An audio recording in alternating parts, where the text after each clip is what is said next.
Welcome to the Reality OS. I'm Peter Duke, and today I'm joined by George Webb and Dr. Paul Cottrell, who both recently have taken. Welcome to the Reality OS. I'm Peter Duke. I should close that window. Hang on, because I'm getting a little.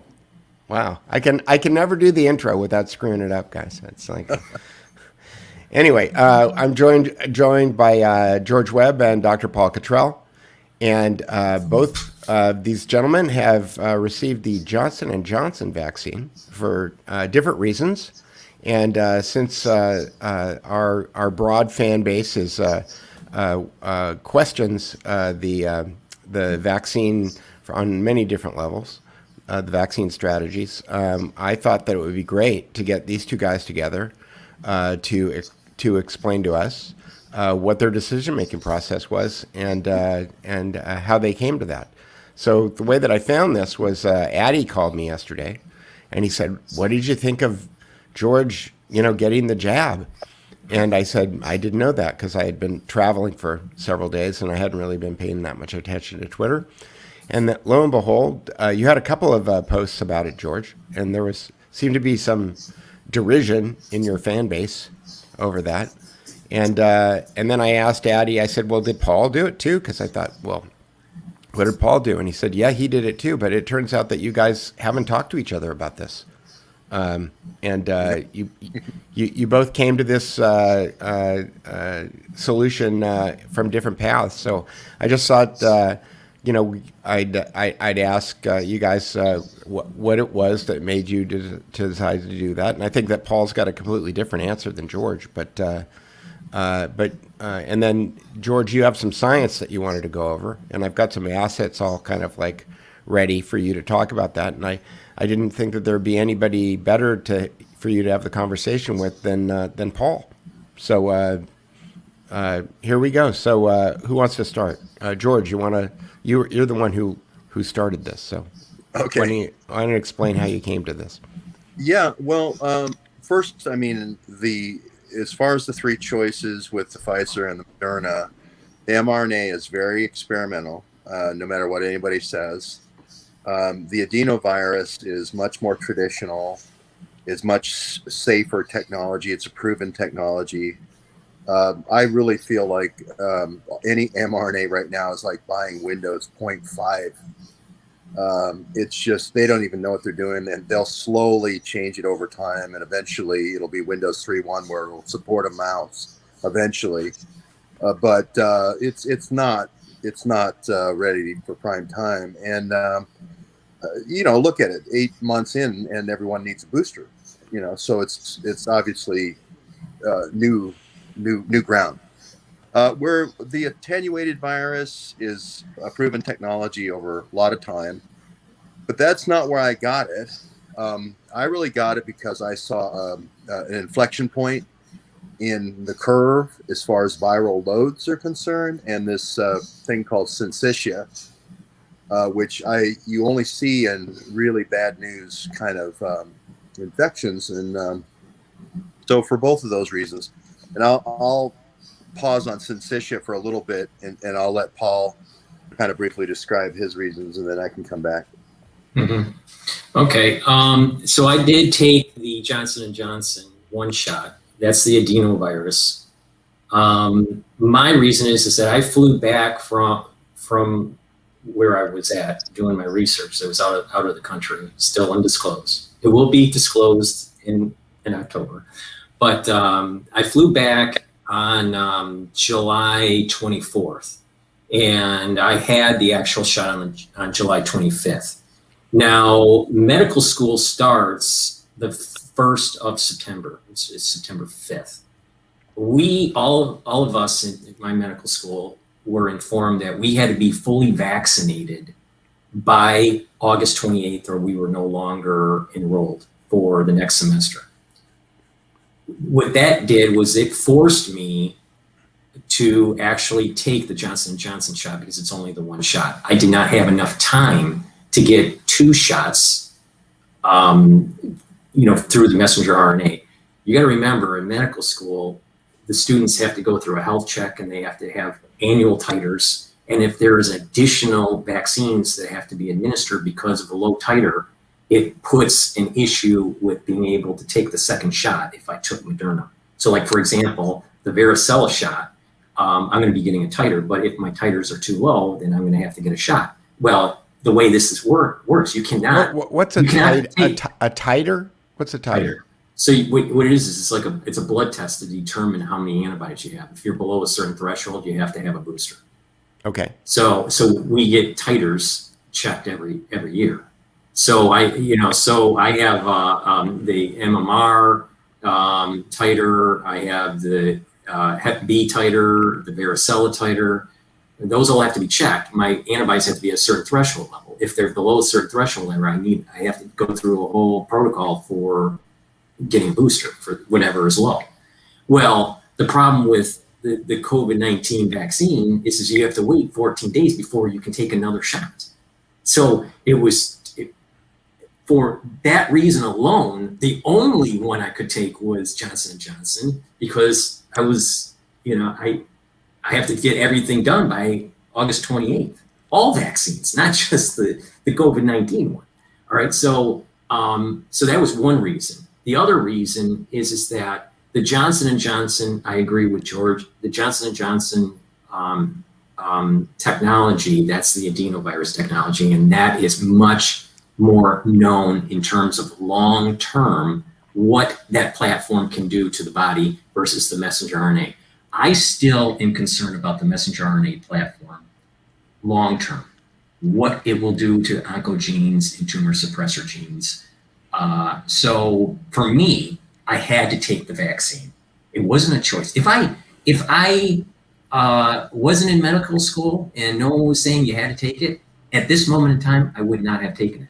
I took it because I was forced to take it. And I think that's an important distinction here for me is that I was forced vaccinated to stay in medical school and forced vaccine passport because I live in New York City. And for me to get a Guinness now, I have to show a digital card, and I'll even show it to you. It's this wallet app, and you get a digital card. They know that you've been vaccinated. You click it, and what happens? You get a QR code, and if you click the details, it tells you when you had the shot, what type of shot you had, and yada yada yada. So this is what gets you into the gym or the restaurant or to the movie theater going forward in New York City. So I've been forced vaccine passported, and I've been forced vaccinated because of medical school. That's my story. Well, and going back to mine, I had this discussion with David Icke in like March, and we were going back and forth. Is it a bioweapon? Is it not? And is the vaccine the bioweapon, or is something external coming and the vaccine, will be the thing that saves you? And, they'll wipe out all the unvaccinated, sort of the Kissinger view of the world. That's a very dark read of the situation. But I looked at two things when I saw this. Peter, if you want to play the video that looks at like chicken wire or hexagonal cells. Yeah. Okay. I'm playing it now, and it doesn't have audio, so you're going to have to talk through it. Yeah. So this is called syncytia, which is here's all your cells. Okay. And the little purple thing is your nucleus. And what happens is the cell walls dissolve, and it becomes just one big giant multinucleated cell. And you can see how it's eating the cell walls. And it just becomes this gigantic, one big, huge cell. Well, this isn't a big problem if the cell isn't infected. But if the cell is infected, it becomes this super virus factory where you can have these viral loads that are just, overwhelming. That'll overwhelm the immune system. So this is syncytia, and this is what you see in Ebola. You see it in these hemorrhagic fevers, Congo hemorrhagic fever, and so forth. And you also see this in, this is the first big appearance with Delta Plus and the Delta. And I think, I'm not sure about Lambda, but Delta definitely has this syncytia. And if you had if you were going to do a bioweapon, this is what you want, because there's no turning back. It's the runaway train. And I saw this huge increase in syncytia and these huge increase in viral loads. So I had to make a decision. Is this the vaccine going to save you, or is this the vaccine that's going to kill you? And I made the decision just from metadata on how they were pushing the mRNA and saying, well, J&J is okay. If you have to settle for that, it's better than nothing at all. And I just did reverse. I looked at this thrombocytopenia that's caused. This is the losing of platelets, the blood clotting that's happening. And I said, this to me looks like the one that's going to save everyone. It's the deep state's going to go with the tried and true. They're going to use everyone else as the experimental test dummies. And I'm going to go with the deep state. I'm going to go with their vaccine. I could be wrong. I could be on the pile, but I think this is the deep state's vaccine. Well, I'd like to interject, if you don't mind, Peter. Sure. Now, No. I agree. I agree with George. There's this two camps. Is the vaccine the weapon? Is it the virus the weapon? Are both the weapon? I typically fall in the camp that it's the virus and not the vaccine that's the weapon. I believe there's this 3 cocktail and 5 cocktail version. The 5 cocktail has not been released. It's the 3 cocktail, what we call SARS-CoV-2. And there were multiple antidotes. What do you mean by 3 cocktail and 5 cocktail? All right, the 3 cocktail comprises the chimera, which is the bad SARS and SARS, Okay. and the HIV homology that came right out of Dr. Shee's research. Okay. And then that was further enhanced through cell passage and animal passage through Barrett's group.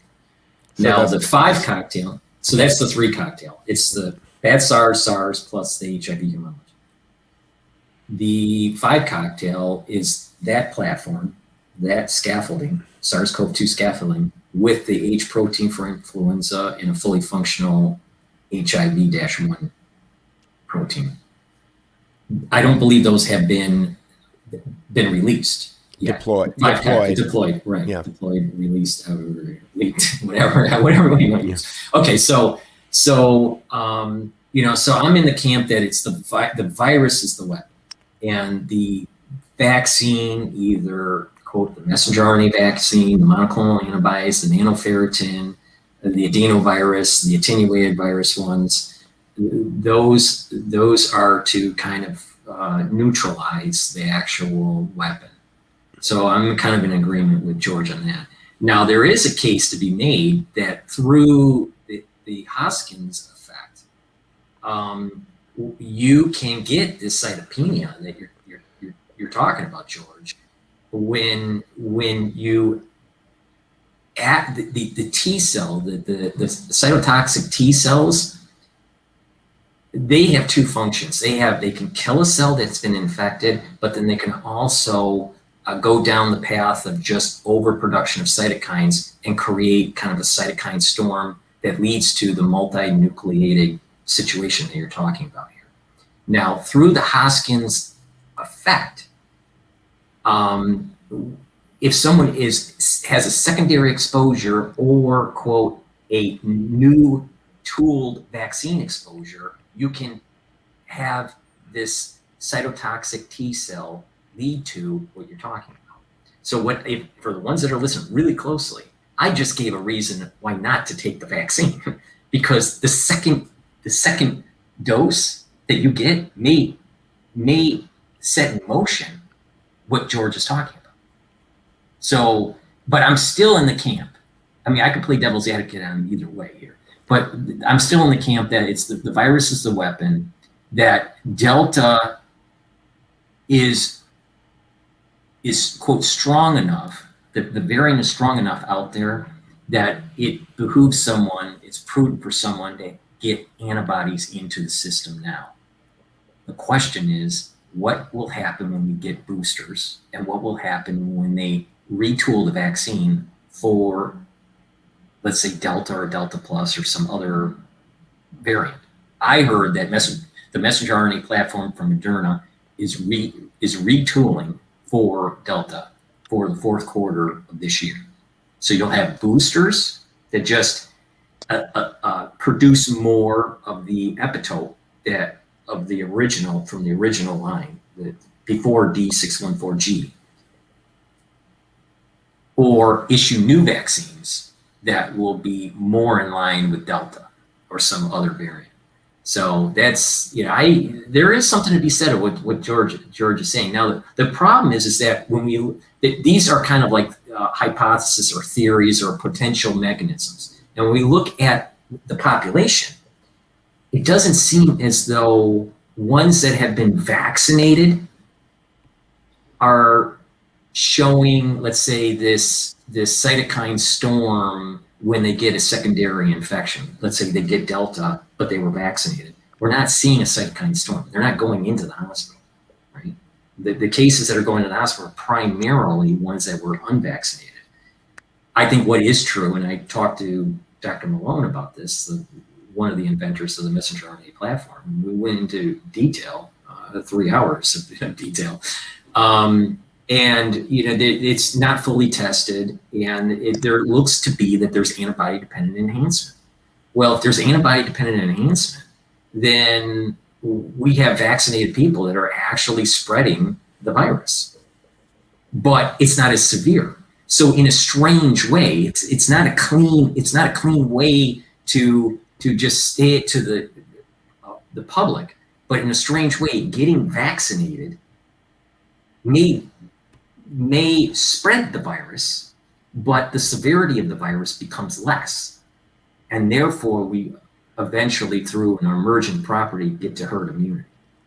Not just because people are taking the vaccine, but because we have antibody-dependent enhancement, and it's getting into our cells. I can go into a lot of detail on why we think it's antibody-dependent enhancement, but there is data out there that suggests that ones that are vaccinated are actually increasing the R0 value, but the severity of it for those individuals are much less because they have some antibodies that are neutralizing it.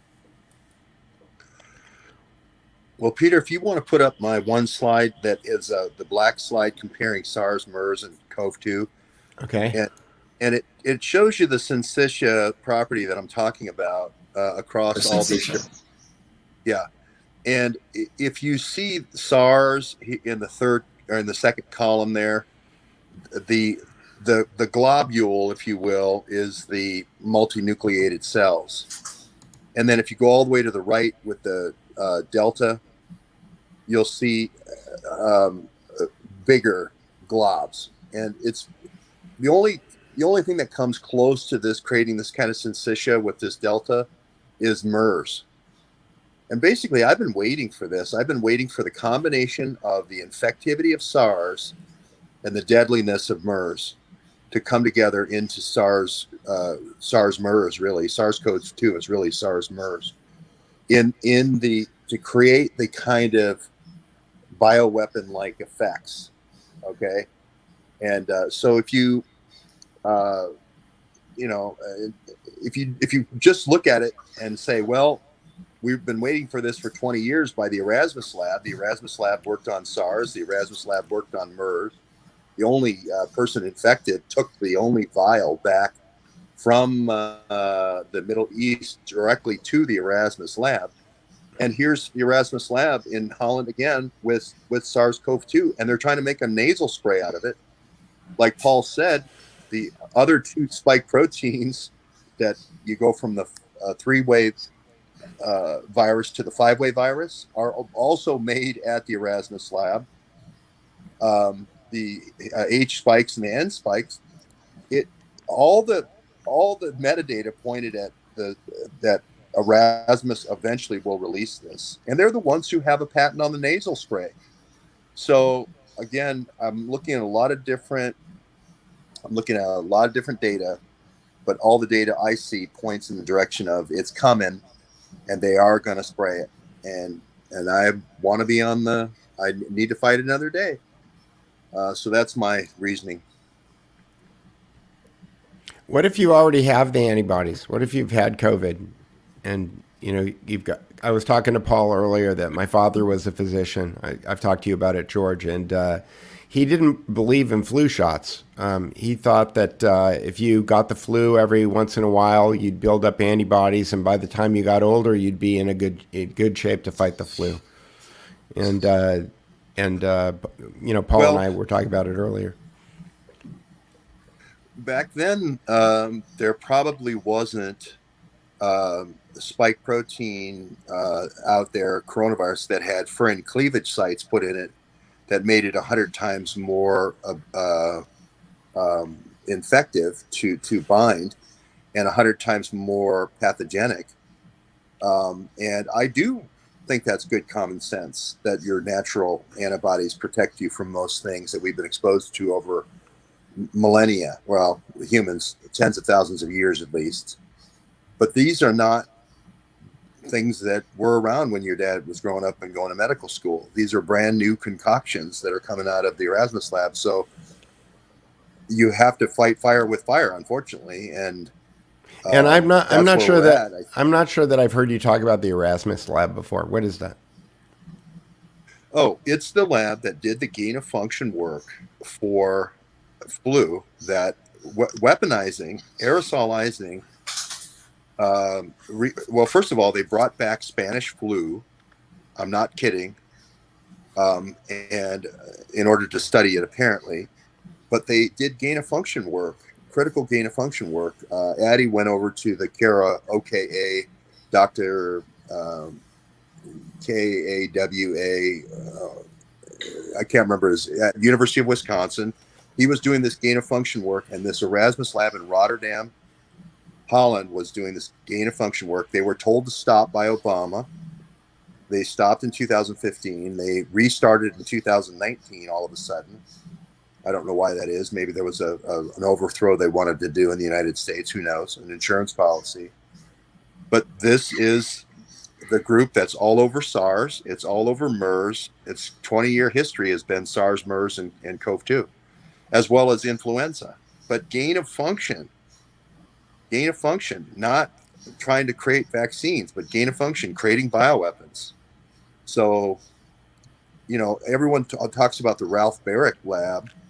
They just did humanized mice for gain of function so that they, you could test on mice with a human-like genome. That's a very small piece of the puzzle. I mean, they actually had ferrets trying to pass coronavirus from one breathing apparatus to another in order to gain function for things like Spanish flu. So, yeah, not good. So, the thing is this multinucleated concept here. I mean, that's also seen in necrotic tissue and very pro-inflammatory chronic situations. Is that like hemorrhagic? Is that like hemorrhagic fever? Is that similar? I don't know. I'd have to Ebola has this quality. Yeah.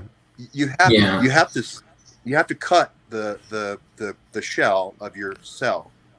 Okay, and that's glycoprotein. Well, but there's a difference between just lysing and then the actual merging of nucleuses, and we're talking about the merging of nucleuses, and that's usually a chronic and inflammatory response. If you have just lysing of cells and just spilling its guts out, literally, then what normally happens is the macrophages come in and just eats up the debris, right? And that's what seemed to be happening in the early days when we were hearing about the sepsis type of syndrome or the cytokine storm that was going on in the lungs. There wasn't a lot that was being published, at least during that time period, that was talking about the multinucleated cells. So, but there were a lot that was being discussed about ARDS or non-ARDS and the lysing of these cells that were the red blood cells that you're talking about. So there is something there slightly different, okay? But it wouldn't surprise me that we have this multinucleated thing happening. But normally, now what I have seen in histology, now you got to remember, I'm a second-year medical student, and there's 1,000, there's so much more to learn in medicine. But what I have seen under the microscope for histology and pathology is like it's close to like 6 cells. It's not this runaway train that video suggests. Right. And so there is kind of a little bit of a misrepresentation. There is a limit to this. It can't just, we don't turn into one big trillion ball of nucleuses, right? So there's a certain capping of how many nucleuses there could be in this kind of region. Now with lysing, that's a different story. Lysing is just, okay, many cells that are exposed to that toxin or whatever, or pathogen, and they just start dying off. But what I have seen under the microscope, about 6, maybe 8 nucleuses can merge. Right. That's about it. And then, but that video was a little bit misrepresenting of what is possible. Now, there are mechanisms called neutrophil. Neutrophils are basically used to capture viruses, all right, to kind of kill off viruses. Well, these neutrophils can do what is called trapping, and they spill out certain types of chemicals to actually trap the virus. So there's a reverse feedback of this process that was in that video that right.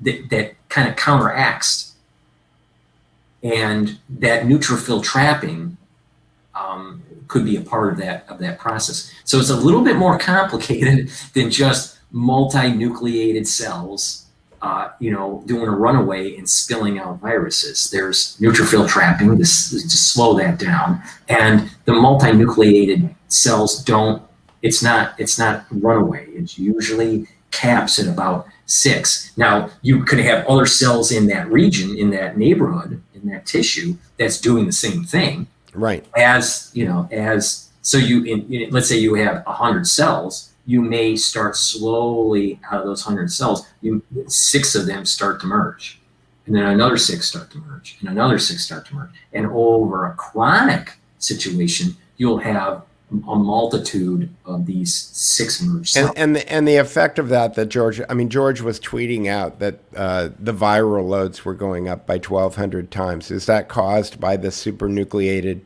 Here we go. Let's bring him back. Are you there, George? Yeah, sorry about that, guys. I had to find better Wi-Fi. Okay. Paul was just talking about how the supernucleated example that you gave may not be representative of what's actually happening. I'll let him recapitulate it now. Yeah. So from what I saw in pathology, all right, histology, it's usually about 6 nucleuses that can merge. That it's not like 100. It's not. There's a capping. So you'll have in that neighborhood, you'll have multiple cells that merge as 6. All right. So it's not kind of a runaway, but not only that, you'll have neutrophils in that area that will come in and say, "Oh, I'm seeing virus. I have to kind of trap it," and that's called neutrophil trapping. So, there's a whole cytokine, cascade of events of being able to recruit those neutrophils. So, I think the video is saying, well, everyone turns into goo. And I don't, or one big, multinucleated cell. And I don't think that's really what's happening. It's a little bit slower process. But if those cells happen to have virus, it will spill out virus if they've been fully assembled in the Golgi apparatus. The problem is that you're going to have a lot of partially created stuff in the cytoplasm that is not let's say, virulent.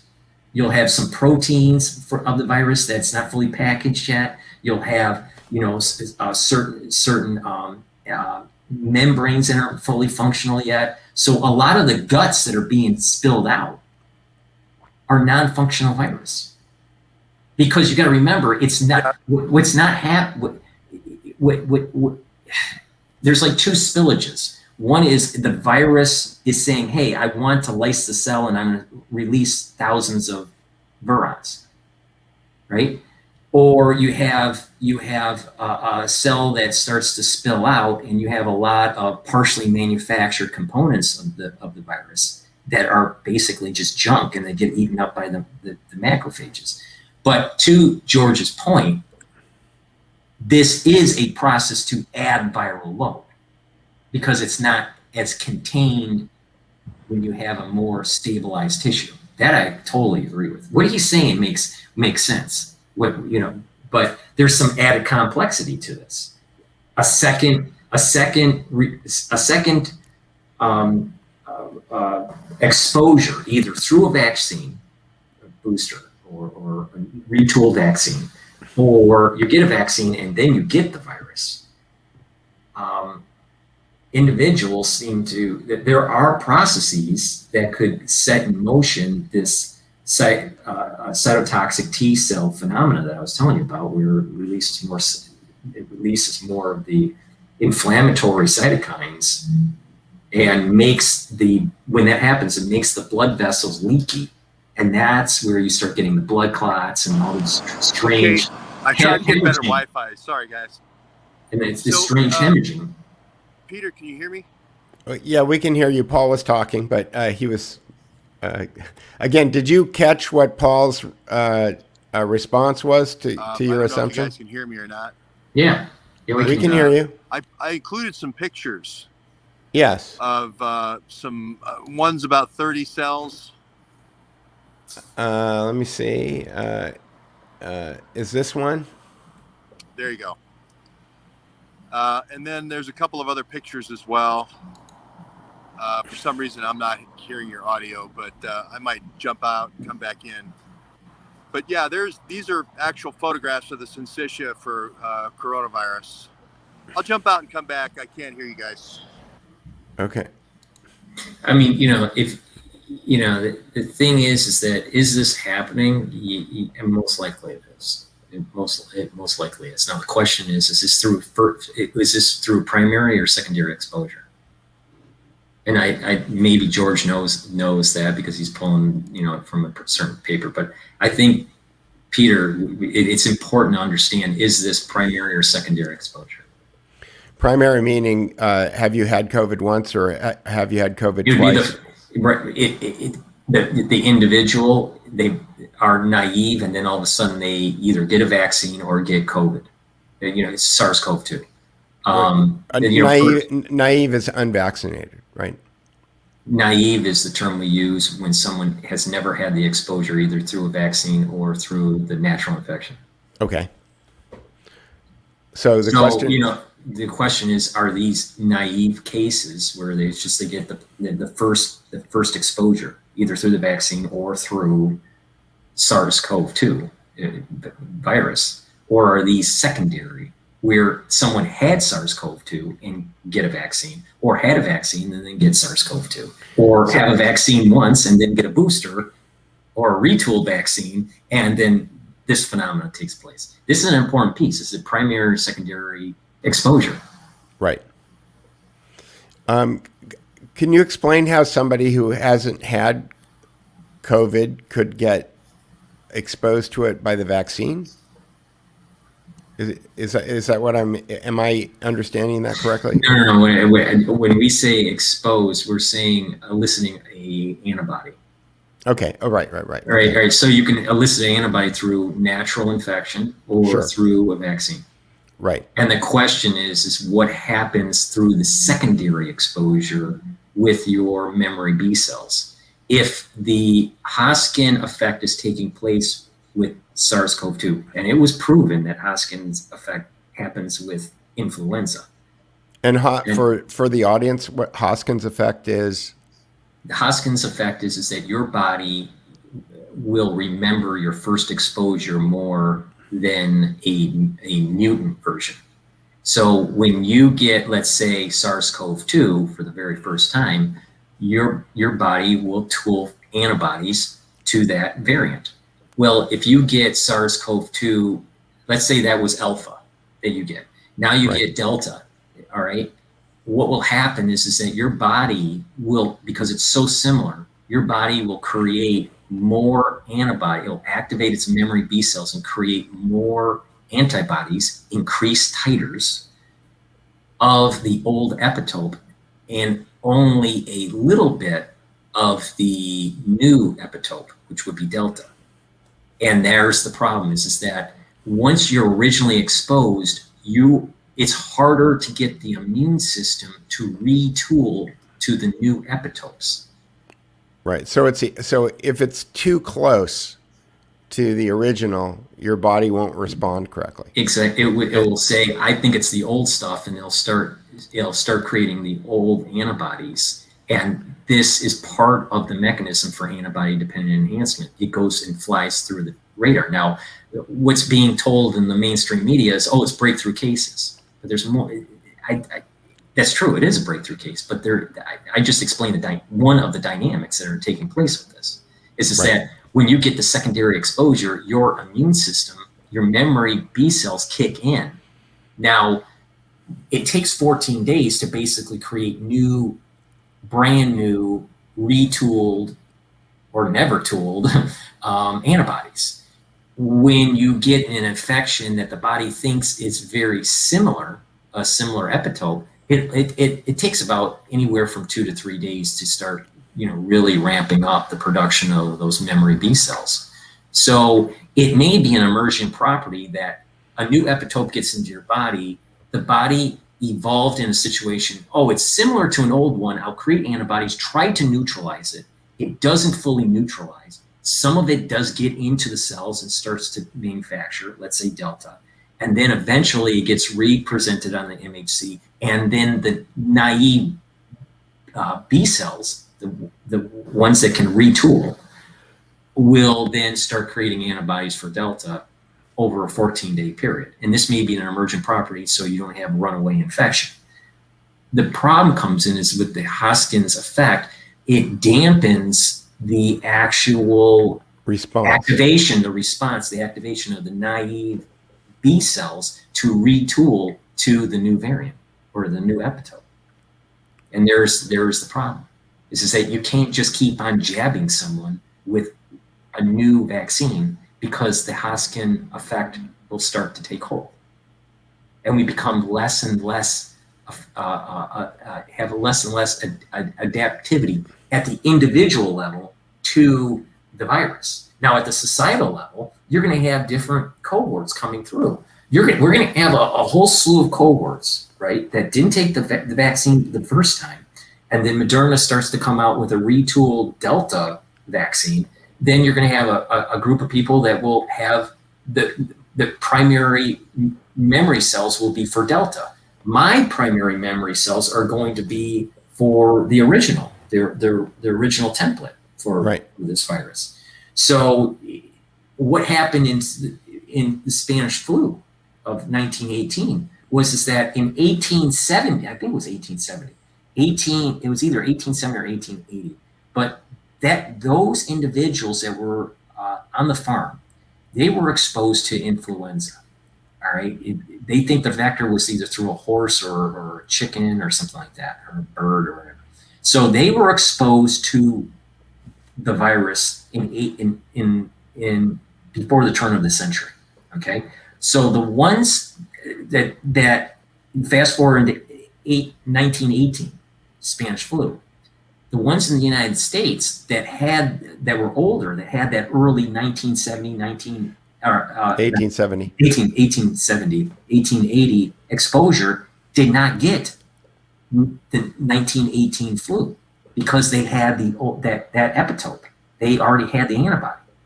The ones that were younger, that came on, that let's say were born, let's say turn of the century, 1900, all right, or those individuals didn't have antibodies for that, the Spanish flu epitope. They had something that was slightly different.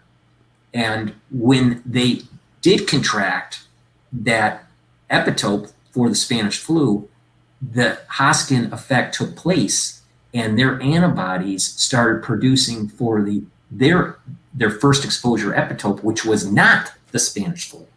Right. And therefore, those individuals started having pneumonia and died. They contracted pneumonia and died.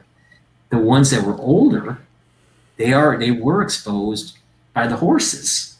So what's happening is it's like H1N1, it cycles through generations. And this, whatever cohort you happen to be at for your first exposure determines what your risk factors are. Right. I understand. So what we're doing is we're creating multiple different scenarios for cohorts, Yeah. which if you're doing a scientific analysis is great because if you're keeping track of it all, right? Right. But this is good because it'll box in. So what happens if you can get, the bottom line here is, Peter, because it's all about bottom lines and what can people do? sure. Doing a forced vaccine program for everybody on the same epitope is stupid. You have to phase it to box in those variants. Right. Because you'll have the Hoskins effect if you do mass vaccine for everybody on the same epitope. Got it. Yeah, I understand. So it's almost desirable that you. I mean, it's funny. At one point, somebody asked me if I had been vaccinated, and I said, "No, I'm part of the control group." Right. There is something. There's no real good answer here. It's all about choice. I've always said it's about choice, and it's about assessing your own risk factors. All right. Well, George, Yeah. and I want to come back to that, Paul, and I think because that's where I kind of want to wrap this.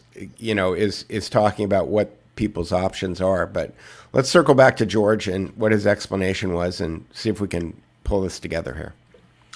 Oh, I had to reboot my phone and do an upgrade. I don't know what happened, so I apologize to everyone. But I think I said my piece. Well, let me see if I can recap it quickly. Okay, Sure. So Paul was talking about how the multi-nucleated scenario that you're talking about is not what he has observed.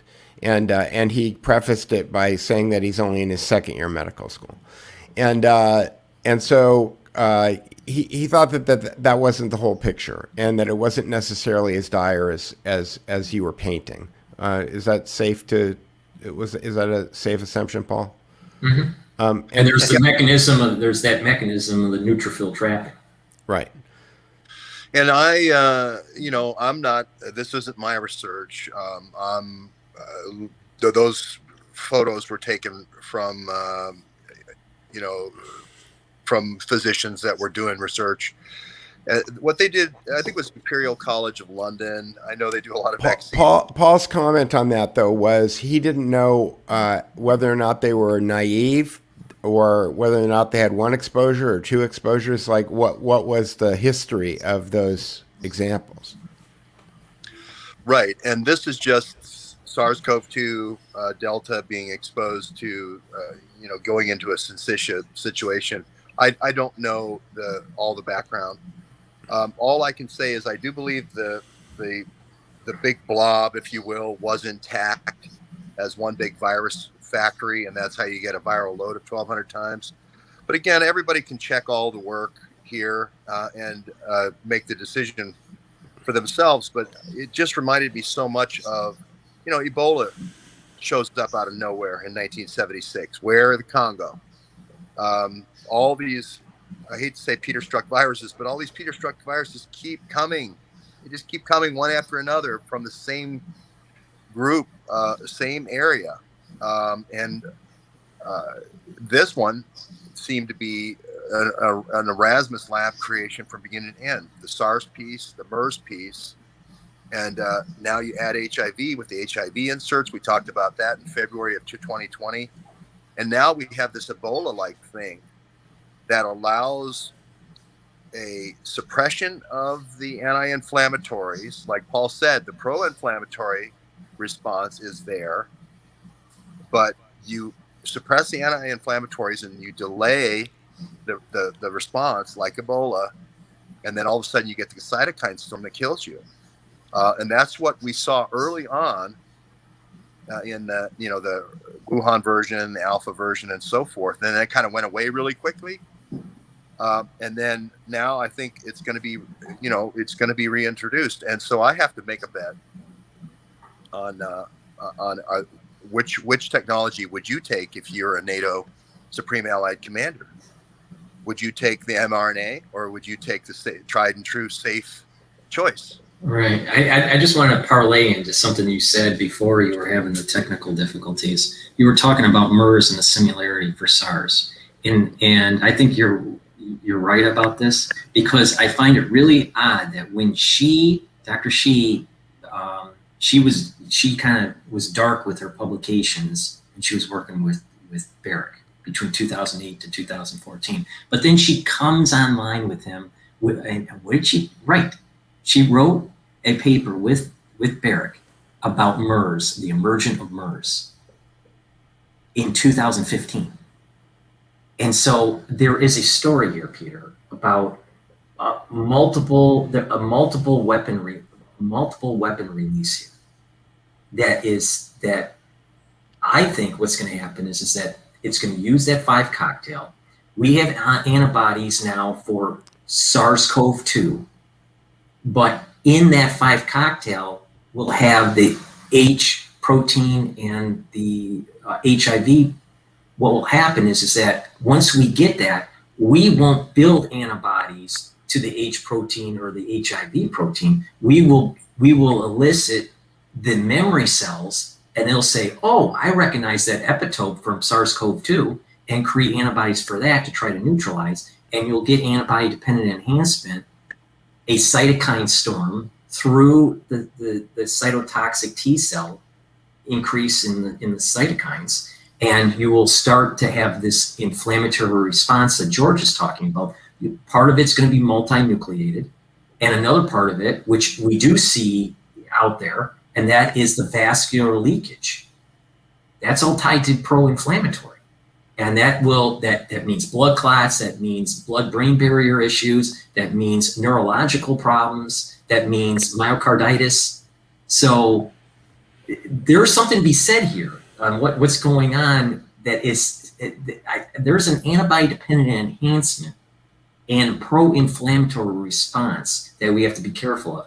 Now, I suspect that this process, this multinucleated process that George is talking about, could happen 2 ways. One, it is just first exposure, and it's very inflammatory, like we saw in the first wave in New York.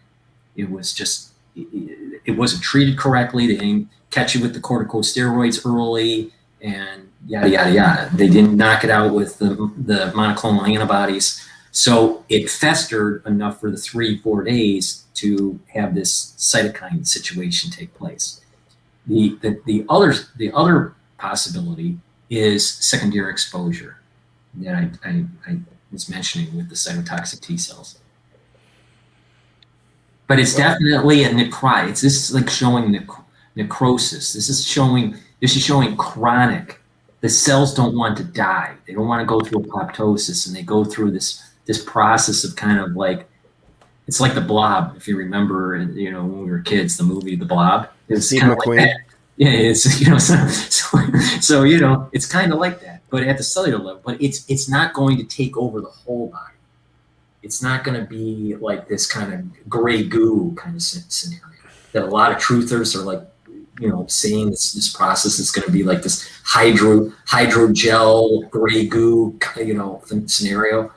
What we have seen in underneath the microscope is that when you have these multinucleated cells, it's usually maxing out at about 6 or 8. But you'll have other cells around that are similar. Now, the slides that you showed, You know, you notice that there are some normal cells in that slide, and you see 2 or 3 that are larger cells, right? And that's the point I'm making is that it's going to be heterogeneous in that cell tissue. It's not going to be, you know, every single cell is going to be all multinucleated. Well, the cell tracks, you know, it creates scar tissue, and these cell tracks, and like in Ebola, it's actually creates this where the blood just flows, you know, right out of your gut. Because that the hemorrhaging, that's the vascular leakage. That's And the so far the information I've collected puts this condition and marries it to that kind of lung damage, tissue damage, organ damage, major organ damage, and then the damage to the gut. So whether this synesthesia is that or it's something else, we'll have to decide. I saw the question about ivermectin and HCQ and zinc and vitamins, and I think all those are great, and those are all effective, by the way. So I'm not trying to get your channel banned, Peter, but those are all effective. And if whatever, you know, it's like. But if I thought that was enough, then great. But I don't, and I think right, that I agree. Right. I think agree of it like you. It's 2011. I'm the NATO Supreme Allied Commander. I know that what I've got works. I've used it before, right? So I have a universal vaccine that has all those 5 spikes that Paul was talking about. I know I'm protected. I'm not going to release something that I don't know I'm safe and my team is safe, right? So when I've been waiting for the Supreme Allied Commander of NATO to release something that looked like SARS and MERS put together with the transmissibility of SARS. And this Delta is the R0 is like 6, meaning you could probably infect 6 more people, right? And then this synesthesia with this kind of MERS type killer effect. And you put those two together, and that's the lethal version. Now, maybe it's not here yet. Maybe that's Lambda. Maybe it never comes. Maybe it's the Andromeda strain, as you said, Peter. But at some point, you have to figure, okay, I got to make a. I find it very interesting. You know, you guys don't follow predictive programming like I do, but the biggest video game of like 20 years ago was Half-Life, and the story of that game was a very bad bio experiment gets out of the lab and controls the world, and the logo for Half-Life is the Lambda letter. So just putting it out there. I remember the game. I actually seen the game. It was a great game. I did the launch event. I did the multi-city tournament launch event for that game. Yeah. Well, it has a cool little storyline. It comes up at the beginning of the game, and you know it tells a little story at the start. It's a cool game. It's a bio weapon that gets out of control. Yeah.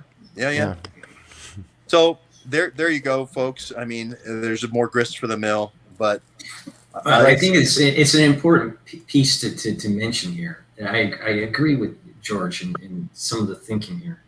The weapon is the virus, and that, quote, the forced vaccinations that are taking place, or the mandates, could actually be to make sure that our population is protected for this biologics, that the biological war that could be taking place here. Right. We may be, and we don't even realize it, we may be in a biological war. Well, no, I think we are. Okay, so all right, so then just take it one step further. Now we have to inoculate ourselves for the next release from China. Right. So is the big lie that we're in a biological war, and that's not what they want to tell us? They want to treat it like a public health event when it's really it's actually combat. Yeah. Well, I'm not worried about China. I'm worried about China teaming up with Eric Prince at Blackwater and turning it on us, the people of the United States. And it seems like this. I don't think that's what's going to happen. I don't think. But look at I don't think it's against us. I think it's It's literally, they have to scare everybody that the big bad virus, and it can be bad if you don't get vaccinated, but the big bad virus is a weapon, and that this is to prime us to get used to taking vaccines that will prevent us from getting infected from another release from China, or more importantly, what we drop on China or the Middle East. Because I think the way this is all started was it was a U.S. weapons program that they wanted to use in the Middle East to lower the attrition rate in urban warfare. So to make this thing really work is that our population has to be inoculated, because you can't control, once you release these viruses, you can't control it. It moves around the world, right? Especially if it's respiratory. So you have to have your population that has antibodies to the weapon system that you're gonna drop, and that all has to happen before you drop it, before you drop the weapon. I agree, Paul, but they don't want these Second Amendment types and the people who think the Constitution still is in play, and don't want to have stuff put in their bodies. They don't want those people. If they all died in a horrible pandemic, they don't care. I don't know. My Klaus thinking Schwab, that's like the noise. That's like the peripheral noise. it is not. The real game. The real game is to drop the weapon in the Middle It's East. 80 million people killed. That's not noise, man. They're going after the unvaccinated, right? They have always gone after everything that they did in the Middle East is now coming and being visited on the people of the United States. That's what I see. So you think the vaccine you think so you think that the vaccine is part of the weapon system, or no? No. I think the unvaccinated are going to be the target, and I think they already are. And we spent 20 years working on SARS and MERS, and the culmination of that was SARS-CoV-2. And we basically took Spanish flu and put it on different platforms. Yeah, but what happens? Paul, what happens if we have? They don't want people talking about the Second Amendment. They don't want people talking about the Constitution. They want people talking about how great it is that we had COVID, and how great the Fourth Industrial Revolution is, and how Klaus Schwab's our new leader. And we should all be so thankful that all these people died that were gun toters. It does make logical sense. It's interesting because the whole thing reminds me of. Did you guys ever read Cat's Cradle? Kurt Vonnegut. Yeah. So the plot of that book is that because I'm thinking about urban warfare, and the plot of that book is that a Marine general comes to a guy who's ostensibly Albert Einstein and says, the thing that the Marines hate more than anything else is slogging through swamps. And so it's too bad that you can't make a pill that we could just drop in a swamp and it would turn the swamp hard so that the Marines didn't have to slog in the swamps. And so I think his name is Horkheimer or Horkheimer. It's not something, but he's supposed to be Einstein. And he takes a dandelion and he puts it in a cyclotron, and he comes up with this new element called Ice-9, which is H2O, but it's configured in such a way that its melting point is 120 degrees. And so if you take a piece of Ice-9 and you drop it into any water, it turns it all into Ice-9 with a melting point of 120 degrees.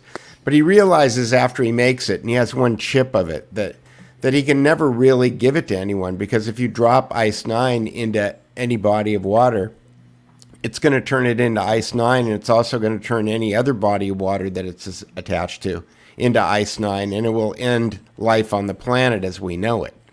And so, but he can't bring himself to get rid of it, so he keeps it in a test tube, and it's in his garage after he's died. And so his family and the powers that be are fighting over this little chip of Ice-9. Eventually, at the end of the book, the Ice-9 gets dropped into the ocean by accident and ends life on the planet. So it just reminds me, when you're talking about trying to stop urban warfare with bioweapons, that we wind up having this global catastrophe. It seems like Well, I think it's a good analogy. yeah. look at Event 201, and you just have to look at their pre-programming. Exactly what it was. 100 million people will die. This will happen. It'll be because of these people who are don't get vaccinated. It's their fault. They're killing people right now, right? That's what they're saying. They're killing people right now, and if they die, that'll be less murder. That we'll be stopping murder. That's what the Klaus Schwabs are saying. Watch what Klaus Schwab and the WE World Economic Forum. But what is the primary? What is the primary? Is the primary a weapon system for us to drop in a battlefield setting, or is the primary reason why this is developed is actually to cull the population? To call the number one thing written on the Georgia Guidestones is reduce the population of the planet to 500 million people. Yeah, but I don't know the guy that made the Georgia Guidestone is a molecular biologist or a virologist. I've got to be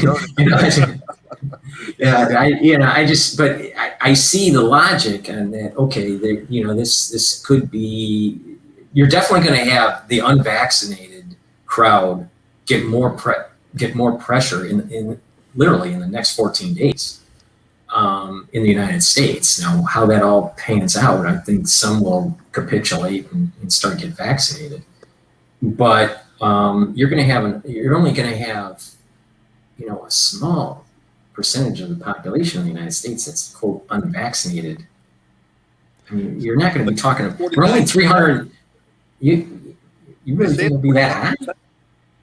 Yeah, no. But the thing is, what we're seeing here is they're slowly pinching everybody. Once someone says you can't go back to work unless you're vaccinated, a lot of that 40% is going to get vaccinated. So the hardcore people that say I'm not getting vaccinated, I think it's less than 5%. But Bill Gates doesn't want your apartment, right? He wants your farmland.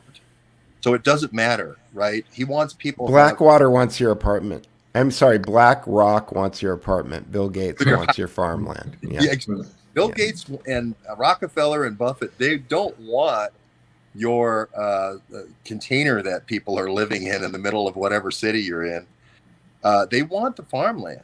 And these redistributions happen all the time. They're called world wars. They're called floods. It's war and flood.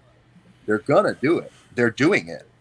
So, they wouldn't be going to all this trouble if they weren't going to finish the plan. I think that, this is just going to be the last step of the plan. And there is going to be the Event 201, the movie Contagion, and then, that documentary series they had called Pandemic.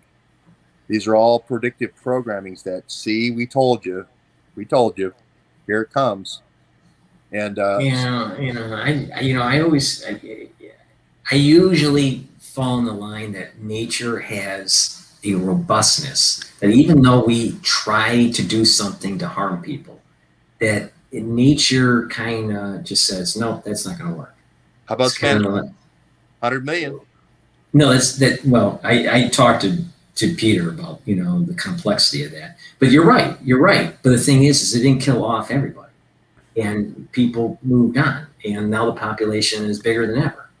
So, there's a robustness in nature and evolution. If you think about it though, it's like a multi-level thing where the first thing that you need to do is you need to get medical, it's being fought on so many different fronts, right? The atomic family is, being destroyed. We've got all of this kind of gender dysphoria that's being created. It's being manufactured, right? The net of all of those things, whether or not it's Planned Parenthood or homosexuality or whatever it is that the birth rate's going down, right? So all of those things negatively impact the birth rate. So if you're trying to get to your 500 million number, then, it was Bertrand Russell who said in 1947 in the book, The Impact of Science on Society, and he and H.G. Wells agreed that the two biggest problems for having one world global government was nationalism and religion. Bertrand Russell said in 1947, if you can't get rid of religion and countries, if you have a Black Death once every generation, you can control the population. So this is something that they've written about. This is something that they've discussed, nearly a century ago. So if we take this to the ultimate, the viewer that's watching this, what should they do, George and Peter? I mean, is that if the weapon is to control the population that's not vaccinated, then the logical conclusion is to be vaccinated. Right, or go hide in a mountain cave, away from humanity for the rest of your life. With a pitchfork. Yeah, with a scope on it. Yeah. So what you have to do is you have to make a decision. And I'm going to go to Florida, and I'm going to go to this thing, and I'm going to try to talk to people, and just say, hey, what do you think? This unvaccinated crew. I wrote a book called "She Wears No Yellow Badge" a year ago. And now I've changed completely because I think that's the only thing they're going to go after. DeSantis, they're going to go after Florida. They don't want to ever lose Florida or Georgia again, and maybe Texas. They want to make those states, House. They want to start the night with those in the right column. I have an anecdotal thing that's here. When being in New York. And when I flew in on the 24th of July, and watching everything that's going on with Delta, the region that I was in outside of the country did have an outbreak, but it was Lambda, it wasn't Delta, and we had some lockdowns, 14-day lockdowns, and all this. I felt not being vaccinated at that one day, in New York, I was concerned because I realized that Delta getting it adds to the probability, even if you are healthy, to having a severe case of SARS-CoV-2. Now, being vaccinated with Johnson & Johnson, that stress level has eased. I feel, I don't know if I am, but I feel protected in terms of not getting a severe case of COVID-19. So there is a psychological component that's taking place here too. That's important to yeah, I mean the reason stress level. Yeah, the reason I wanted to get you guys on the stream today was because I've been against this thing from the get-go, and I've talked ad nauseum about the fact that I'm the son of a physician and that he was adamantly against flu shots. He gave people flu shots, but only if they asked him for them. George pointed out rightfully that things have changed. But I like to look at the science when I'm making my decisions, and I like to think that my decisions that I've made up to this point were being informed by that stuff, and I'm not just watching the news and asking Jim Acosta his opinion on something. And so I thought it was important that we kind of have this conversation. But Paul, when you and I were talking earlier before George joined us, you had said that you thought that if your medical school hadn't mandated it, that you didn't know if you would have been vaccinated. Now, is that true still? Mm-hmm, mm-hmm. Yeah. No, I mean, even after this conversation with George, I mean, if I was because there's a caveat to that. Right. I didn't want to be vaccinated forcefully, but I wanted to stay in medical school, so I had to do this, right?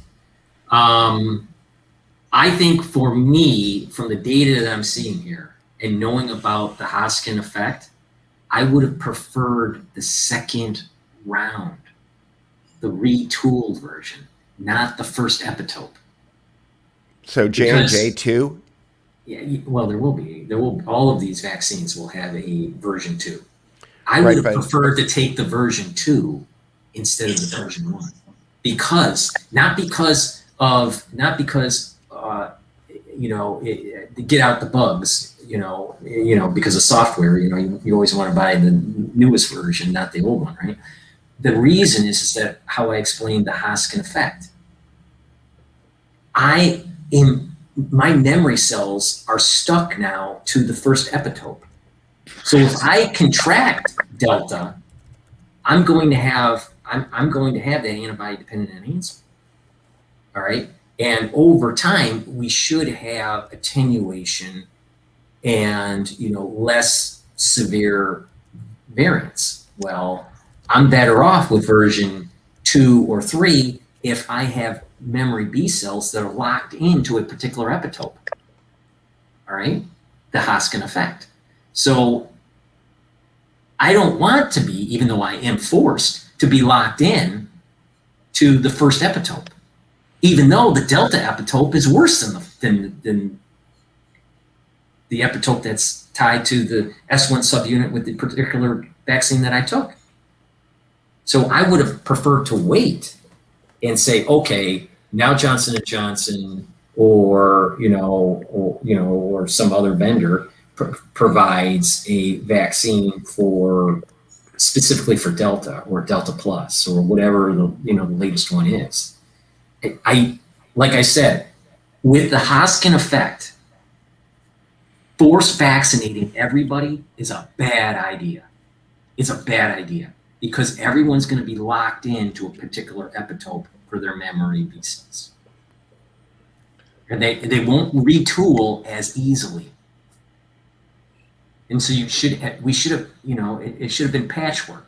Like patchwork is better. A particular region of the country or a particular age cohort gets vaccinated. And you move through this, with different versions of the vaccine. It's interesting that you mentioned that, though, because it does seem that the vaccine's availability is somewhat regional. I've noticed that you can't get, if you're looking for J&J, you can't get it in some places, but you can get it in other places. Oh, really? I thought it was widespread. See, in New York, it's pretty much, the BioNTech, which is the Pfizer, the Moderna, or Johnson & Johnson.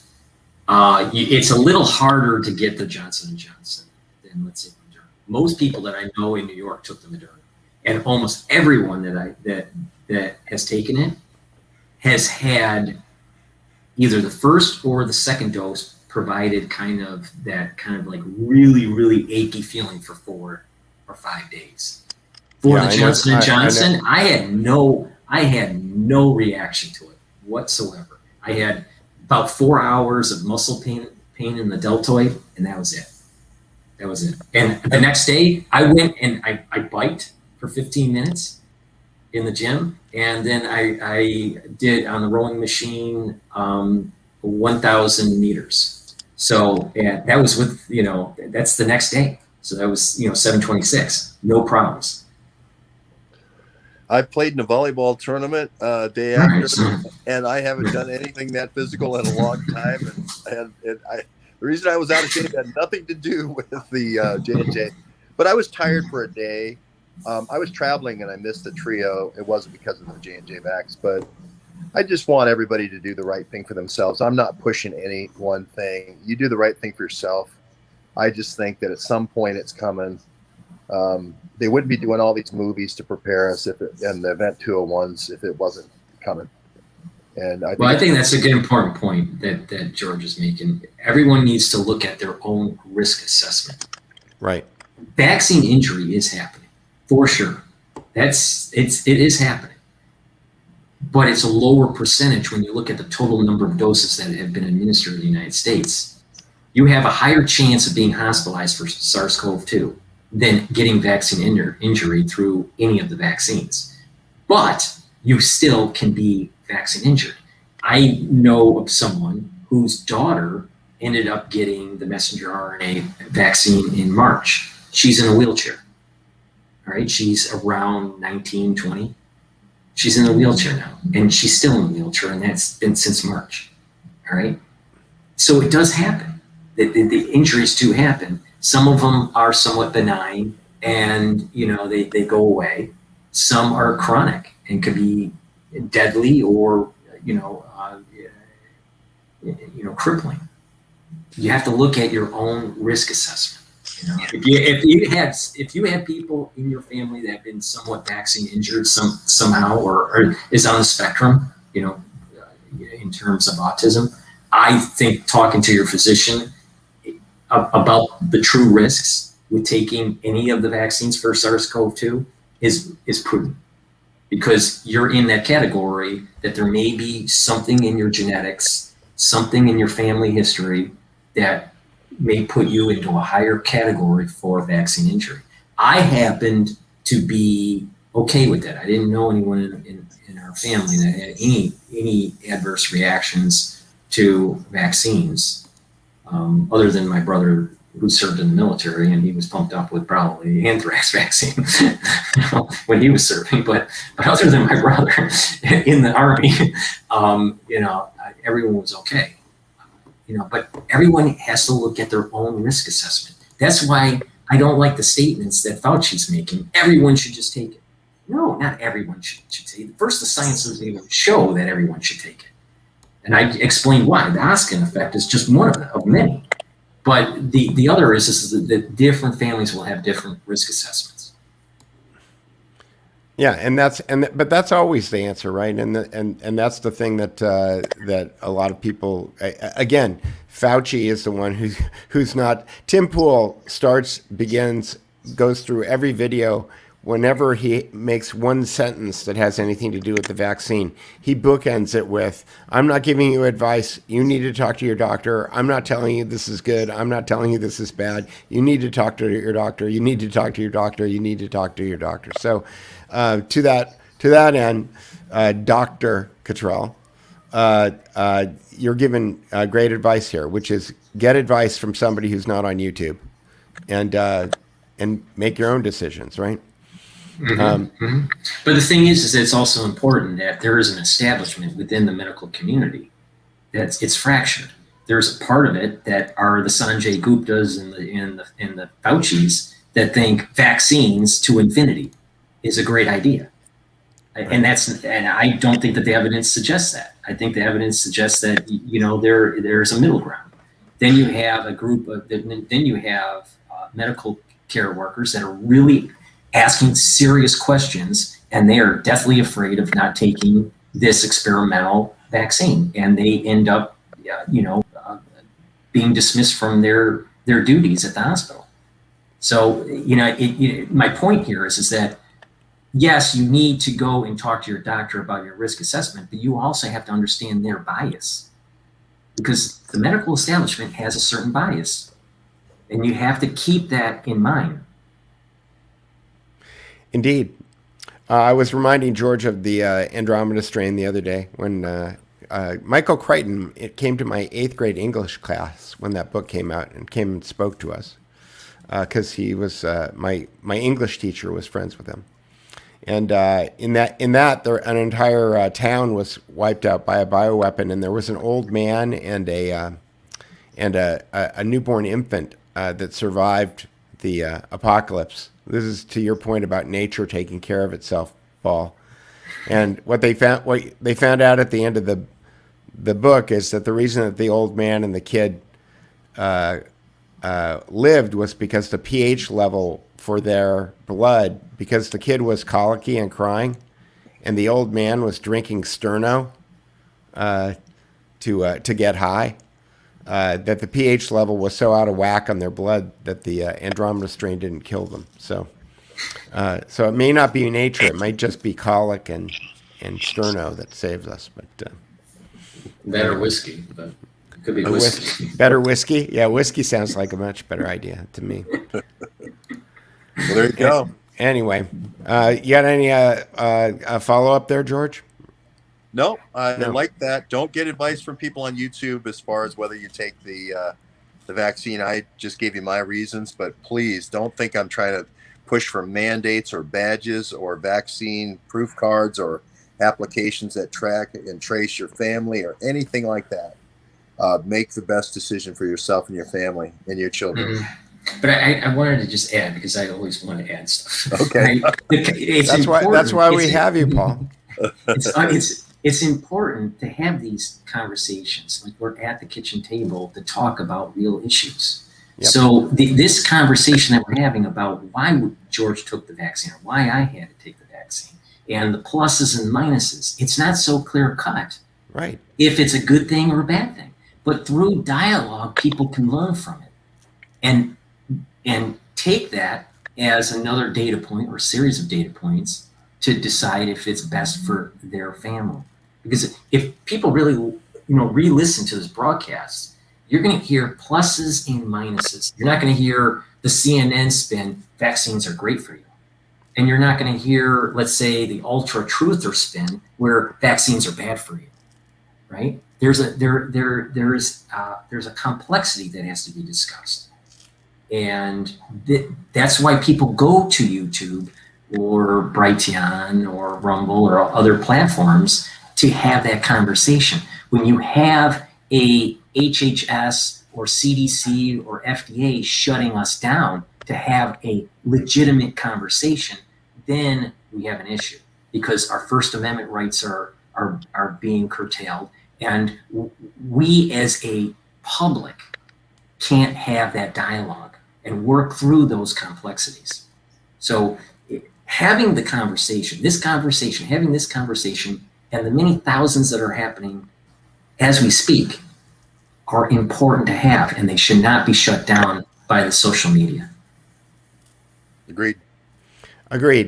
And as I say goodbye to everybody, I'll just restate that we haven't recommended that anybody get or not get. That Paul gave his reasons why he got the Johnson & Johnson. George gave his reasons why he got the Johnson & Johnson. And you've got the information. So check your sources, and we'll see you later. All right. Thanks, everybody. Thank you. Thanks, Peter. Thanks, Paul.